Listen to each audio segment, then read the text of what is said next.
Welcome to the Learning Pines YouTube. We hope this video helps. You start by narrowing the search area and equipping yourself. You need map, compass, GPS, and hydration. Once done, mark a 0. 2 km grid on your map and prioritize dry scrub and rocky outcrops where cactus pandas usually hide. Make sure to set your phone to conserve battery and enable location sharing with a partner.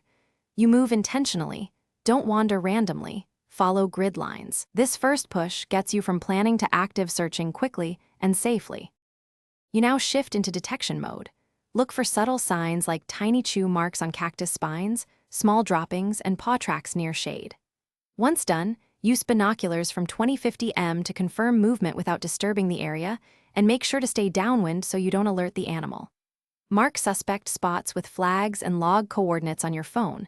This helps you return without retracing mistakes. Move slowly, pause regularly, and correlate signs to pinpoint likely hiding spots. You're at the final approach. Close in slowly and stop at 10-15 m to avoid startling the cactus panda. Use a camera zoom to confirm identity rather than getting closer. Once confirmed, document location and behavior quickly, then back off to avoid interference. If you don't find it, expand your grid by 1-2 km and recheck flag zones because animals move.